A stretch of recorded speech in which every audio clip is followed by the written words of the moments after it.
Hey guys, Dalton Tompkins here. Last word on sports NFL. I just wanted to run through a quick mock draft with you, kind of see where we are right before draft season rolls around, so you guys can get prepared. I'll help out as much as I can.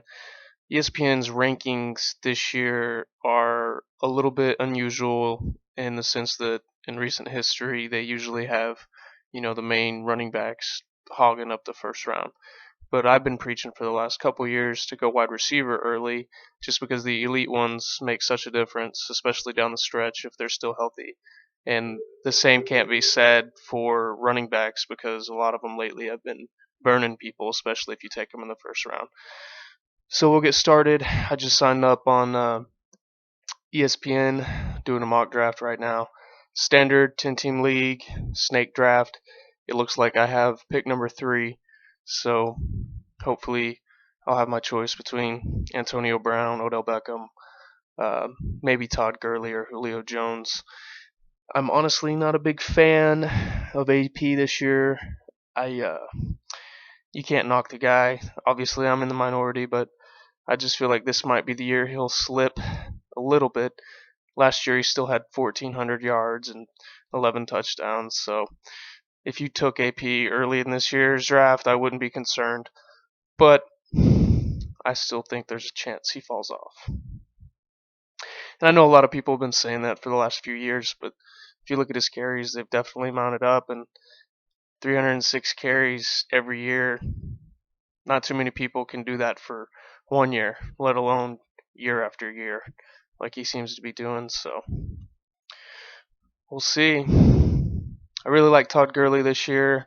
I think the potential of starting 16 games as opposed to the 12 or 13 that he appeared in last year. His numbers should definitely be somewhere around AP 13, 1,400 yards and between 10 to 12 touchdowns. It'll be interesting to see how they use him in the passing game. I've heard rumors that he may get a few more opportunities to run routes out of the backfield, so we'll see how that pans out.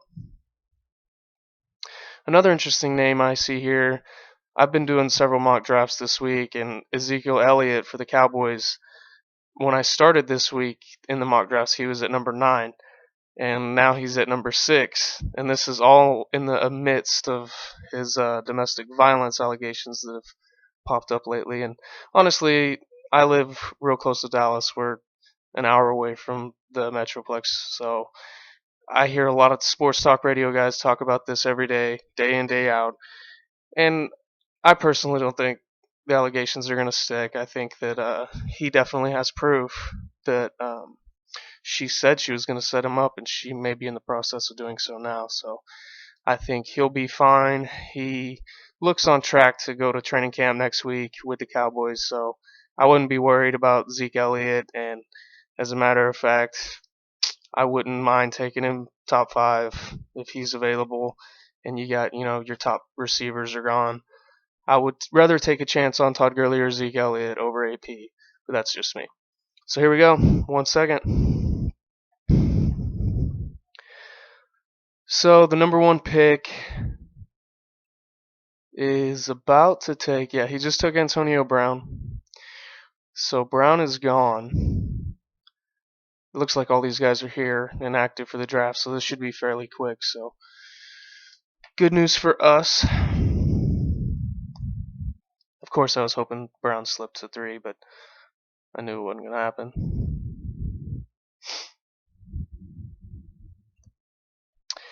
I have a lot of Odell Beckham in a lot of my keeper and dynasty leagues, so I believe he has every bit of potential to keep going on his trajectory, which is phenomenal. I mean, he's only been in the league 3 years, and he's on pace to shatter some records. And I wouldn't be surprised to see him and Eli really take their chemistry to the next level. And actually, Rob Gronkowski was taken at pick number 2.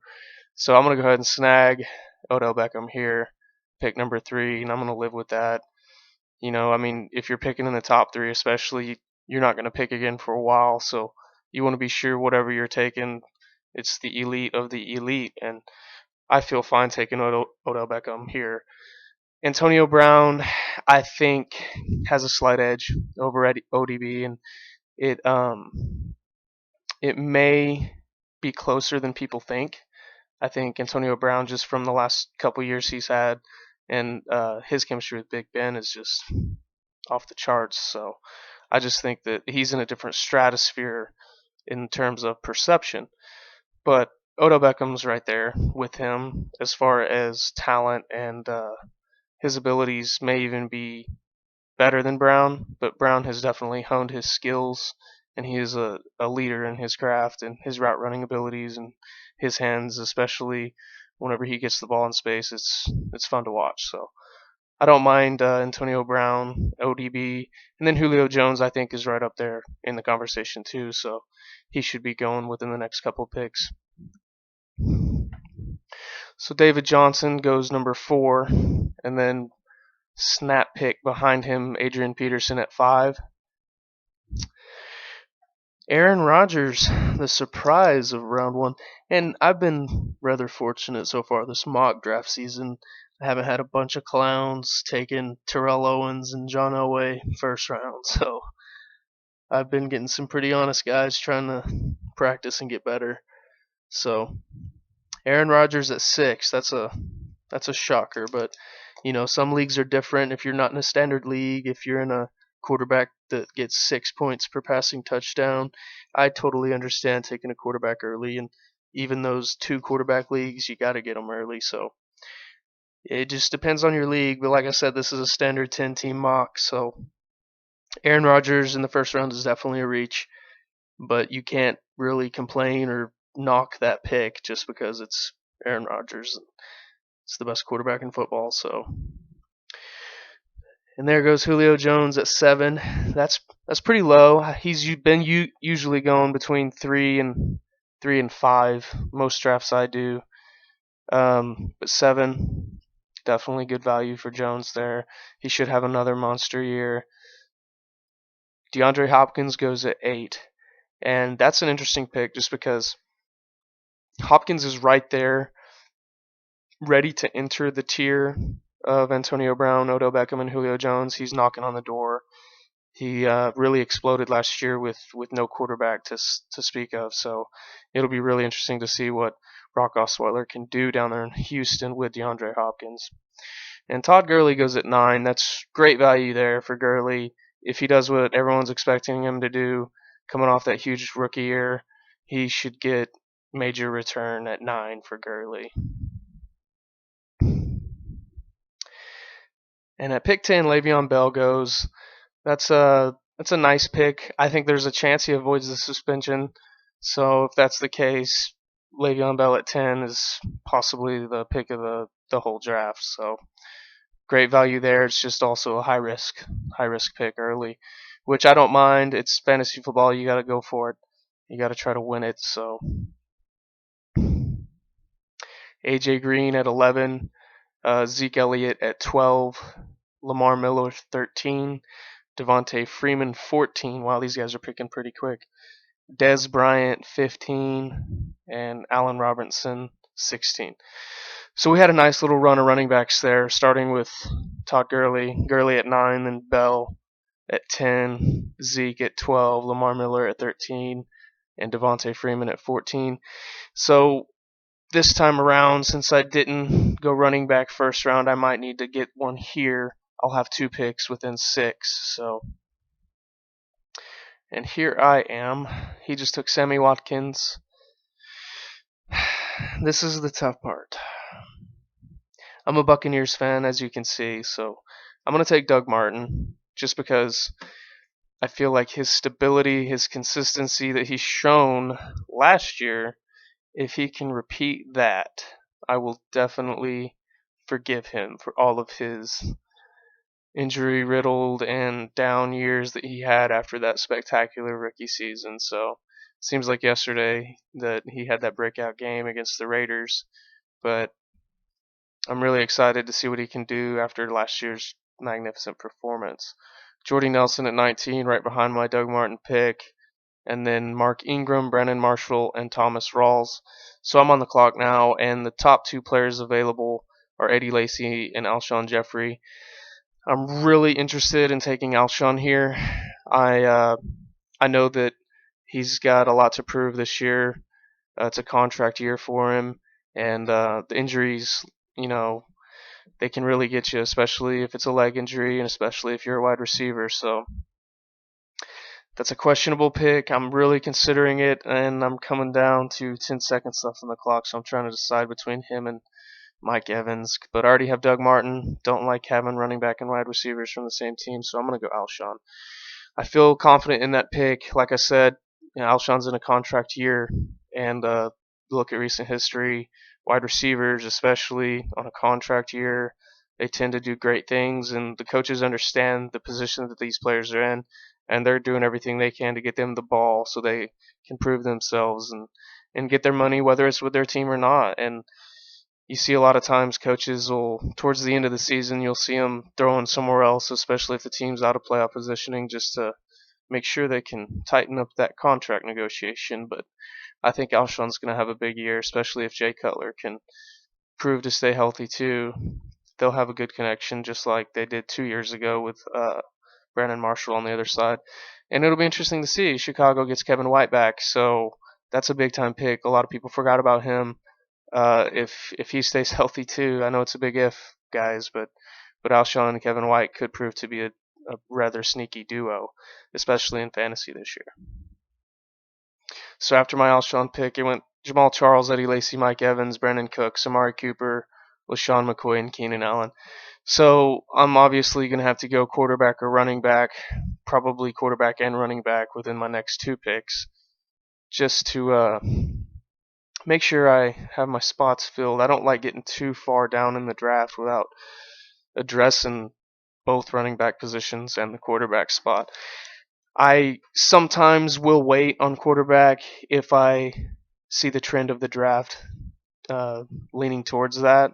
But if guys start jumping on quarterbacks and there's a run of them, I'm going to make sure I get the one I want.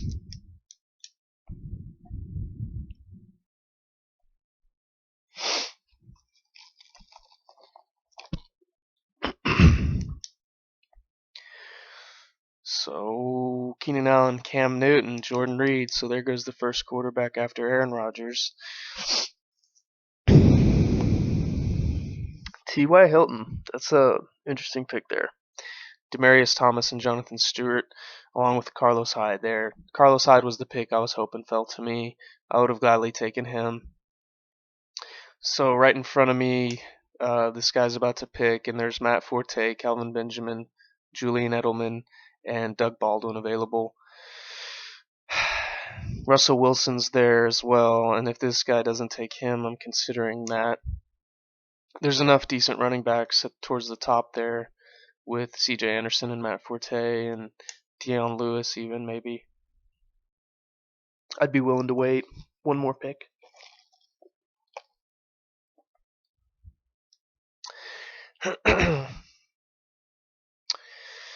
Okay, so they put me in a predicament here.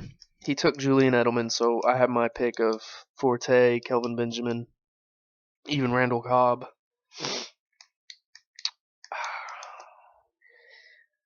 Russell Wilson's there, but I'm going to go ahead and take Forte just to solidify my backfield.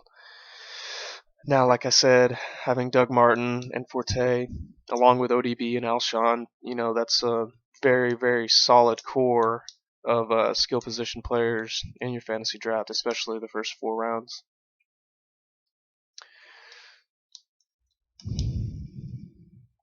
And there we go, it worked. Russell Wilson was still available 4 picks later. So I got exactly what I wanted there on that little swing. Pick 38 and 43. That was fantastic. I mean, I executed exactly what I wanted to do there. I was really hoping to get Forte and Wilson, and it didn't look like I was going to get Forte because there was 2 auto picks, but those 2 guys must have just left the draft and set it to auto pick, and they had their players ready that they were going to select, and Forte was at the top of the rankings, so I was really relieved to see that they went around and took Edelman and Hyde. So,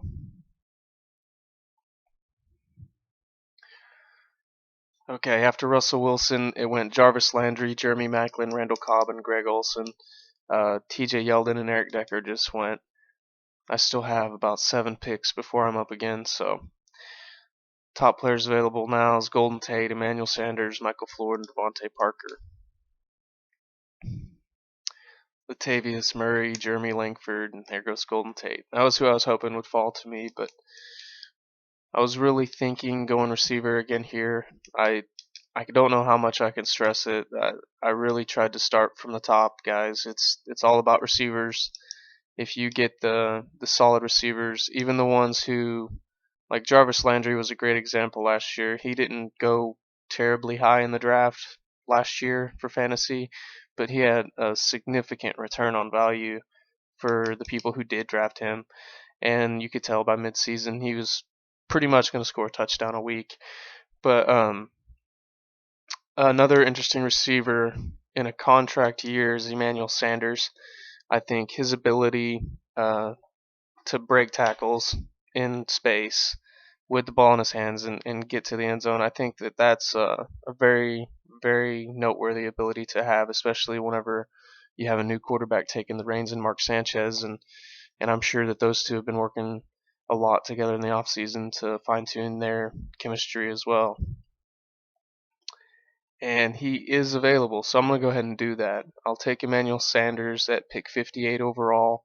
Right in front of me went Jeremy Hill, Travis Kelce, Ryan Matthews, Delaney Walker, and DeMarco Murray. So we're getting in the very nitty-gritty here, and this is the grind of the draft. This is what I tell people all the time. This is the elite potential that's tucked away between rounds 6 and 11 or 12. There's a lot of players here in this range, people that are going to win people fantasy this year. And if you can find the right ones, get the guys, like Brandon Marshall last year, Larry Fitzgerald. Those are great examples because especially those two, for most of the year, those were top 15 wide receivers week in, week out. And it's impossible to stress how important that is in a fantasy season to not have to worry about that wide receiver position and go looking at the waiver wire every week. And I think that more so finding the running backs on the waiver wire that are going to be impactful on your team is more important. You really have to solidify the receiver position in the draft. Interesting pick here. I'm pick 63 here.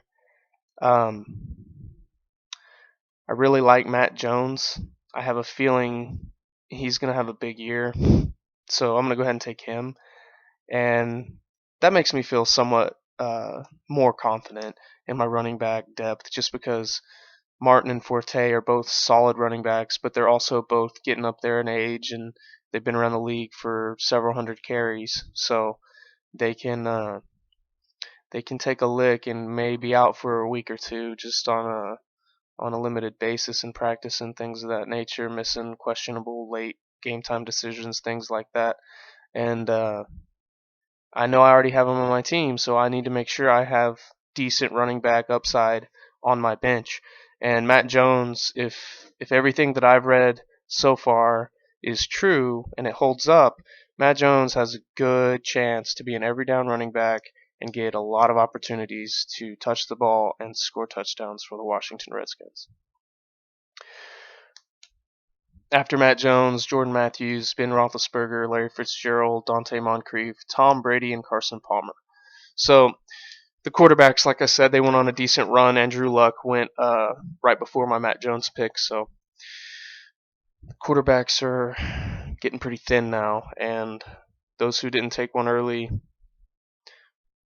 let's see, I think there was one. Yeah. So this guy here didn't take a quarterback yet. And you can tell his core is pretty solid. He has David Johnson, Jamal Charles, Sammy Watkins, Julian Edelman, Jarvis Landry, and also DeMarco Murray and Jordan Matthews at depth. So that's a talented squad, but he has no tight end, no quarterback. And I was thinking about leaning that way right now is to go tight end just because I've had my eye I've had my eye on these guys, and this is where I'm starting to reach a little bit. But uh, as I said earlier, the middle of the draft can win you your draft if you make solid picks and you don't miss. And I'm gonna do back-to-back tight ends here, just because you can play tight end at flex, and there may be a point in the season where I need to do that. So I'm gonna go ahead and take Gary Barnidge at pick 78, and it went auto pick straight back to me. And I'm going to take Ladarius Green at pick 83. The reason I did that was the last several years you have tight ends that come out of nowhere early in the season to be forces, and Gary Barnidge last year especially, he came out of nowhere and was top 3 tight end most of the year. And even without a solid quarterback consistently throwing him the ball, I think that RG3, early on in the season especially, he'll be looking to get Barnidge the ball, and I think I'm very happy with having him as my tight end. But Ladarius Green, uh, it's also just depth, but I think there's a chance for him to succeed in that offense, especially with Martavis Bryant suspended all year. He'll have an opportunity to be a deep threat for them, maybe get some jump ball situations in the red zone, and his numbers could significantly increase, especially with Antonio Gates out of his way.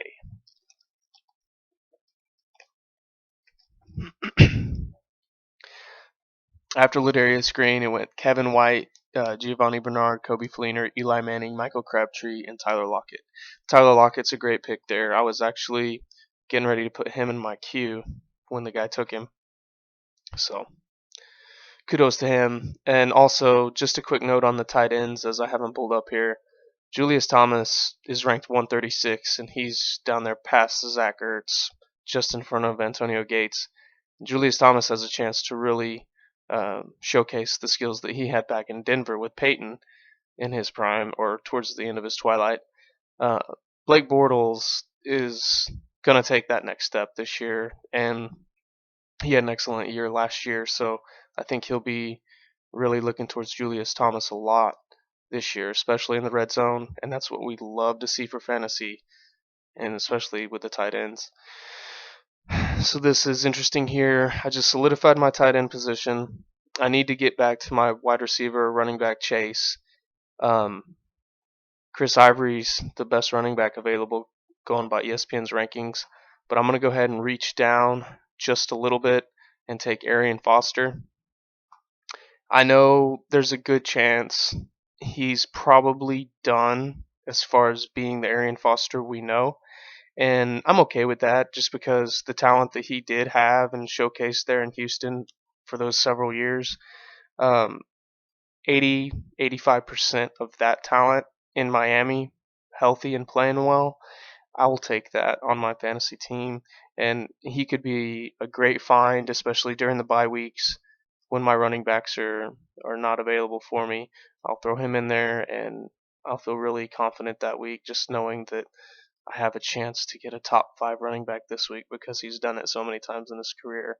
And I wouldn't be surprised to see him take that job, especially with the unproven running backs there along with him in Miami. So back to this draft, Phillip Rivers goes behind Foster, then Chris Ivory, Torrey Smith, and LeGarrette Blount. Like I said, I'm starting to reach a little bit to grab the players that I want, that I've had my eye on all off season and during this mock draft season. So I just went ahead and took Tavon Austin. I think that a lot of my leagues are big play leagues or PPR, and I think that Tavon has a chance here with Jared Goff to really grow as a receiver and expand his route tree. A rookie quarterback needs to get that early security blanket, that outlet figured out early on in his career. And the Rams just got rid of Jared Cook. Their tight end, I don't even know who their tight end is right now, and that's kind of disappointing. Usually on top of stuff like that, I promise. Trust me, guys. But Tavon Austin, Jared Goff, I think that could be a great duo for quarterback wide receiver in fantasy. If you want to take a chance late on Jared Goff, especially in a dynasty league, be my guest.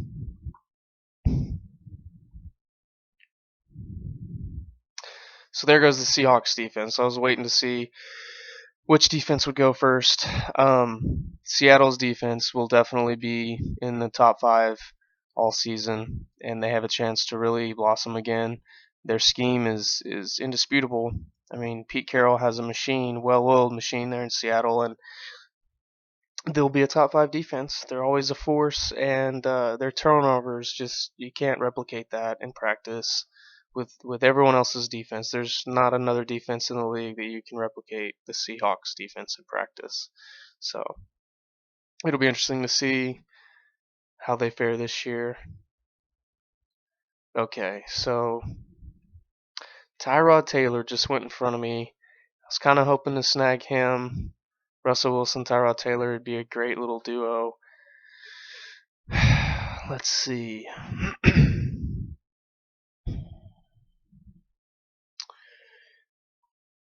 Well, don't have much of a choice here. I was thinking about Bilal Powell, but it's getting really, really down to the thin here. I'm going to go ahead and take the Panthers defense. Just because I know Seattle just went and there's about to be a run on them. And all these slew of great defenses are going to go right after me if I don't take them here. So I just took the Panthers defense. I feel really good about it. Week 7 bye. I always look at the bye weeks for my defenses because especially if it's early to the middle of the season, you need to be sure to have a matchup ready to plug and play there for that week. And so week 7 bye, that's not bad. I can find a defense in week 7 and then trash them and pick someone else up the next week. So I really like the Panthers to have a solid season. They were 15-1 last year. Everyone knows the season they had. Went to the Super Bowl and lost to the Broncos, but I think Denver's defense played way, way, way out of this league, out of this universe in the playoffs, especially Von Miller at that contract. Every bit of it was well deserved. So we'll see them probably come back down to earth a little bit here. Now, this is a great point in the draft to take your backup quarterback. I've been looking for the last couple rounds, but the guys that I've been wanting have been going right in front of me. So I am going to take Tony Romo. Week 7 bye. Russell Wilson's is week 5, so week 5 early on in the season. Hopefully Romo's still healthy.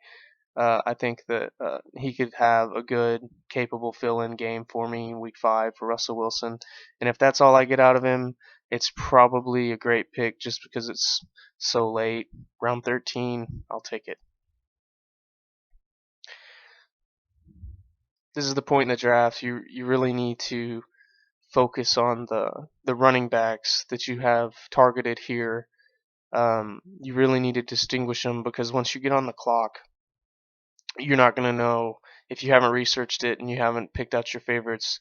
You see Bilal Powell and Isaiah Crowell and CJ Procise, you're not going to know what to do. So you got to study up and make sure that you understand that these rookie running backs and Devontae Booker from Denver, Kenyon Drake in Miami. Like I said, I already have Arian Foster. Kenyon Drake would be great right here just in case, he's the guy and Foster takes the backseat to him, which is exactly what I'm going to do. I'm going to take Kenyon Drake. Now, Jay Ajayi is the only one in the Miami backfield that I don't have on my fantasy roster now, so it'll be interesting to see how that shakes out. I'll be rooting for Foster and Drake to take that job. Last 2 picks in the draft. Of course, I got to get my kicker last, but right before I get my kicker, I'm going to go ahead and get my defense. This is actually a great strategy a friend of mine told me about last year. Late in the draft, if you're already happy with your running back, wide receivers, you got a backup QB you're happy with, and everything like that, go ahead and take your bye week defense, especially if there's still good ones available. And that's exactly what I did. So I got the Panthers early on, and I just took the Cardinals defense at my second to last pick. So the Panthers have a bye week 7, Cardinals defense bye week 9. And those two defenses, those are 2 of the top 5 or 6 defenses definitely in fantasy this year. They have been the last couple of years. And I might actually just play the matchups week by week on that one, depending on who they're playing the Cardinals have a cush matchup at home, of course, I can plug them over the Panthers and feel good about it because they're both very, very elite defenses in fantasy.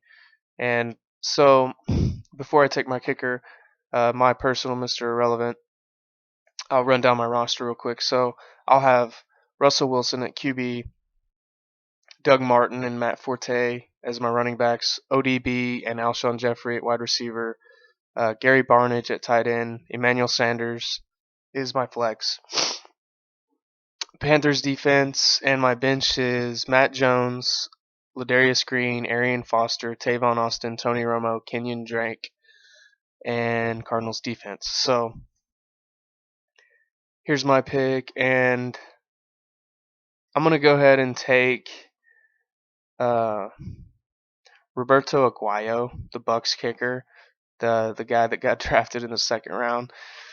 I feel like he could have a great year for kickers, especially. You're going to be dropping them probably 20 times this year if you don't have one of the top couple. So it doesn't really matter, but I think Aguayo has a chance to be up there with his pedigree and everything. He'll be a top 5 or 10 kicker for the next several years, I think. So I feel happy with this draft. This was a great mock draft, and I would definitely take this team and I would compete with this team and feel really happy with the results. So thank you guys for tuning in. And once again, this is Dalton Tompkins, Last Word on Sports.